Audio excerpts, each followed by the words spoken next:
Welcome to the Veriphy Analytics prototype demo.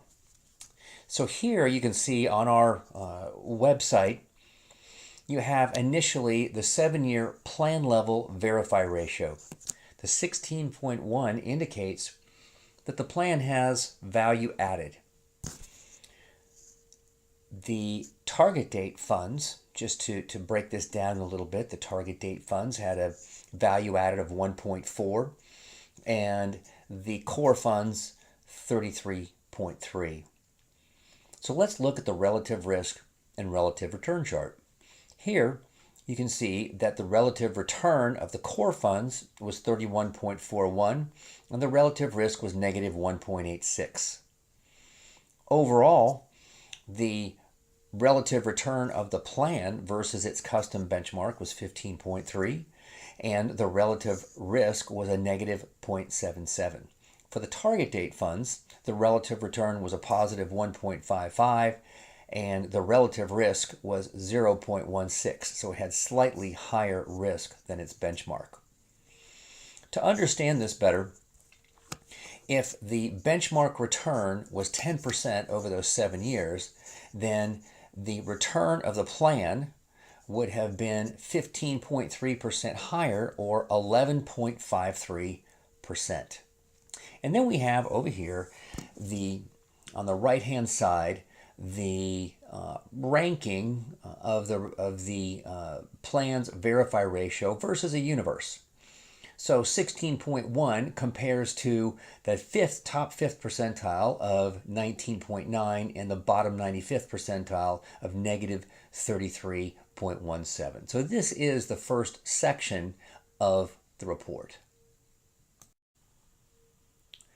In section 2 of the report, we also look at the 5-year and 3-year Veriphy ratios for the plan, the target date fund breakout, and the core fund breakout. So here you can see that this, for over the last 5 years and over the last 3 years, this plan has added significant value for the plan participants. A natural question, though, is, well, so which funds are adding value and which funds are not adding value? So let's look at the core funds first. And we can see this is the zero value added line. And we have one fund here that has 37% of the plan's total assets. And it's got a 7-year Veriphy ratio of 37.56. This is the Vanguard Wellington Fund. And it's carrying $14 million in plan assets. So that's significant. You can also see that the bulk of the core funds, with the exception of one, which is the Stable Value Fund, are positive. That's also a great indicator in terms of the investment consultant and their abilities. To look at this a different way, we show that if a plan's Veriphy ratio is between positive 5 and negative 5, it's gray. But if it's over a positive 5, it shows up in green. If it's below a negative 5, it shows up in red. This is simply another way to look at the situation. And going over to the target date funds, the target date funds are a little bit different. And so here you see they're a lot closer to zero. You may recall that the 7-year Veriphy ratio for the target date funds was just a 1.4. And so we have some funds down here that are not doing as well from a value-added standpoint. And we can see that these funds in gray are between a negative 5 and a positive 5. There's a few that are in green. This one up here at the top is the 2055 fund. But it's only 2% of plan assets. Here we have two in red, the 2015 fund and the 2010 fund. And between them, they represent about 8% of total assets. So that gives you an indicator of the attribution or where your portfolio returns and value added is coming from. Finally, we have section 3 of the Veriphy report. And what you have here in this chart on the left-hand side is the impact of any fund changes that were made over the last 7 years. So here we see that the U.S. bond high yield low quality asset class was replaced in June of 2013.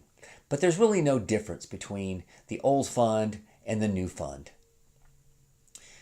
In the same month, there was a replacement of the giant large cap blend, and you can see that the old fund has underperformed the new fund. Same is true for the large cap growth. So here we have overperformance of the new fund versus the old fund. And there was also a replacement again in 2015 where you can see there was a significant underperformance of the new fund versus the old fund, where the mid-cap blend did overperform. So this really just gives you an indicator of what has happened since the date of change when a fund was actually replaced.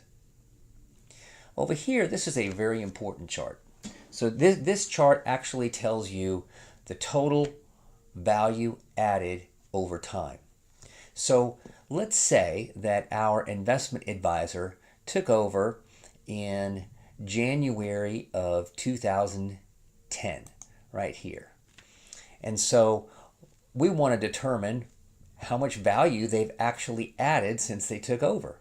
Well, when they started, the value added prior to that in this plan was 21.026, and at the end of 2016, it's 42.9. So they've added 21% actual additional return. This is an absolute return. So this gives you an idea. This is a $30 or $40 million plan. They've added 20 additional percent on $20 to $30 million. Let's just ballpark that and say that that's a $6 million additional increase. And now you can compare that increase to what was charged over that time period of 6 years. And in this particular case, it was approximately a total of $275,000. So you get $6 million of return for a $275,000 expense.